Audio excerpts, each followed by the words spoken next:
Hello, my name is Maya Sybil, and I am a reporter and content producer at insuranceinvestor.com. And today I'm joined by Roger Mattingly, Trustee Director of Ross Trustees. And hi, Roger. It is wonderful to have you here today. Morning, Maya. Yes, it's a pleasure to be involved in this.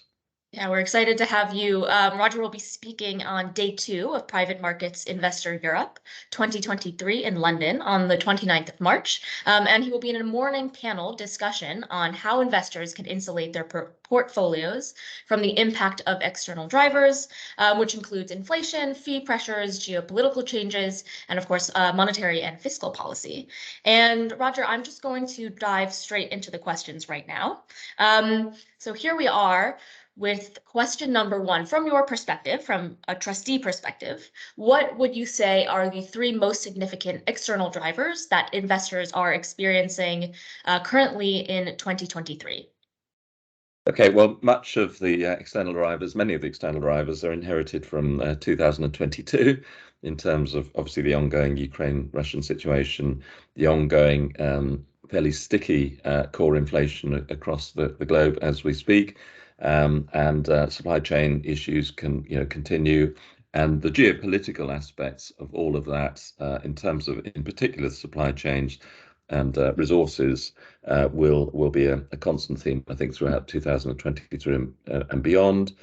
From a trustee perspective, I do make the differential between defined contribution arrangements such as master trusts and defined benefit arrangements, and there is a distinction in particular at the moment in terms of time horizons. So we are having to keep a constant sort of sense check on that. So inflation, it probably will come down during the year, as will hopefully interest rates. Quantitative tightening, global quantitative tightening, we need to keep an eye on in terms of interest rates, and the fallout from the financial turmoil in the UK that was caused by the mini budget back in the autumn, and there is an aftermath of that in respect of defined benefit schemes that we are addressing and we need to continue to address. Wonderful. And I mean, I guess if there were 2 major steps that you would recommend investors could take to insulate portfolios to protect from these shocks, what would they be if you could only select 2? Well, again, there is a distinction between defined contribution and defined benefits.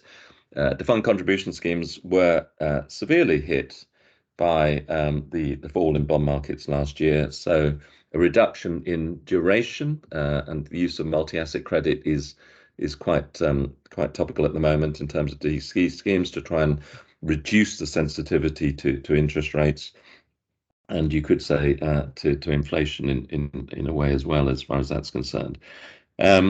Diversification is a constant theme, and the use of private markets will become more prevalent. That is the sort of policy direction of travel.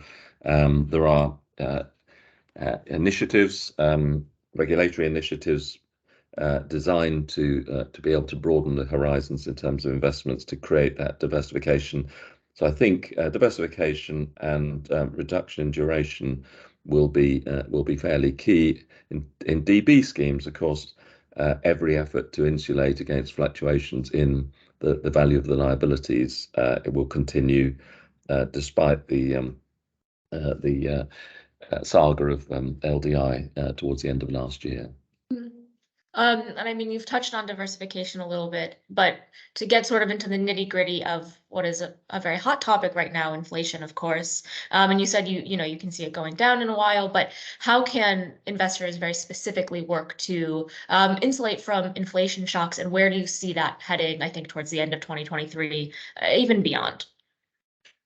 Yes, I mean, I do think it'll be a side product of the push to climate change investing, and protecting in terms of risk management against future challenges. As far as that's concerned, I think that will have the side effect of helping to insulate against inflation, because it will it will heighten the diversification and the connection with inflation.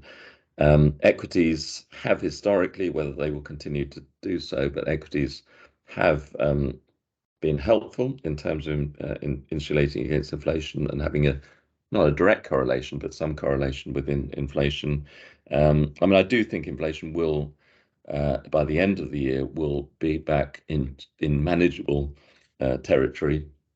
And I think, it'll become less of an issue towards the end of 2023 and as we go into 2024, but it will be fairly dominant theme throughout the year. So I think, inflation, I will leave it to my advisors and the experts to decide exactly what that means in terms of the patchwork of assets that we decide upon as we go through the year. But there's no doubt that we need to try and insulate ourselves against these shocks, and of course, none more so than there was caused towards the end of last year. Perfect. And that is a relatively positive note to end on.